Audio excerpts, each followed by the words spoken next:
সাগরদিঘির কাবিলপুরে নির্বাচনী প্রচারে এসে বিক্ষোভের মুখে জঙ্গিপুর লোকসভা তৃণমূল কংগ্রেসের প্রার্থী খলিলুর রহমান। সাগরদিঘির কাবিলপুরের দীর্ঘদিনের সমস্যা রাস্তাঘাটের, আর সেই রাস্তার দাবি তুলে জঙ্গিপুরে তৃণমূল কংগ্রেসের প্রার্থী খলিলুর রহমানের সামনে এলাকাবাসী বিক্ষোভ দেখালেন। কাবিলপুর বটতলা মোড়ে তাদের দাবি, আগে রাস্তা পরে ভোট। সাগরদিঘি ব্লকের প্রতিটা অঞ্চলের রাস্তা ভালো থাকলেও কাবিলপুরের রাস্তা একেবারে বেহাল। বারবার জানানো হলেও সেই বেহাল রাস্তা এখনো সংস্কার হয়নি। সামনেই লোকসভা নির্বাচন, সেই লোকসভা নির্বাচনকে সামনে রেখে বুধবার ভোট প্রচারে সাগরদিঘির কাবিলপুরে আসেন জঙ্গিপুর লোকসভা তৃণমূল কংগ্রেসের প্রার্থী খলিলুর রহমান। আর সেখানে কাবিলপুরের রাস্তা সংস্কারের দাবিতে বিক্ষোভ দেখাতে থাকেন কাবিলপুরের বাসিন্দারা। এ বিষয়ে জঙ্গিপুরের তৃণমূল কংগ্রেসের প্রার্থী খলিলুর রহমান জানান, এই রাস্তার কাজটা অনেক আগেই হওয়া দরকার ছিল। আমাকে জানিয়েছে এলাকাবাসী, লোকসভা ভোট শেষে আমার প্রথম কাজ হবে কাবিলপুরের রাস্তা সংস্কার করা। আজকে কি ছিল? আজকে বাংলার মানুষের অধিকার যাত্রাকে নিয়ে আমাদের দলের প্রার্থী সমর্থনকে নিয়ে আমাদের আজকে সভা ছিল আর কি। সাগরদিঘির মণিগ্রাম থেকে আমরা আরম্ভ করেছি। মণিগ্রামের পরে বালিয়ার পরে আমরা কাবিলপুরের পরে আমরা পাটকেলডাঙ্গা এসেছি। আমরা বালিয়াতে গিয়ে আমাদের একটা জনসভা হবে এবং ইফতার সভা হবে, তারপর আমাদের আজকে কর্মসূচি শেষ। কেমন সাড়া পাচ্ছেন সাধারণ মানুষ? দেখুন, এক তো হচ্ছে রমজান মাস চলছে আর কি। রমজান মাস চলার জন্য সাড়া ভালোই আছে।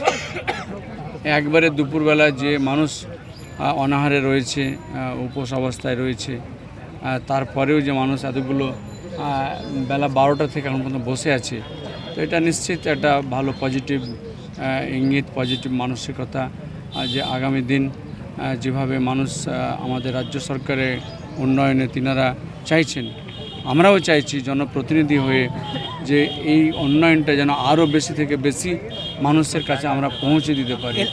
এলাকাবাসীর অভিযোগ করছে এলাকায় কোনো উন্নয়ন হয়নি, আরও বেশি থেকে বেশি উন্নয়ন যেন পৌঁছে দিতে পারি, সেই কাজটা আমাদের মাথায় রয়েছে আর কি।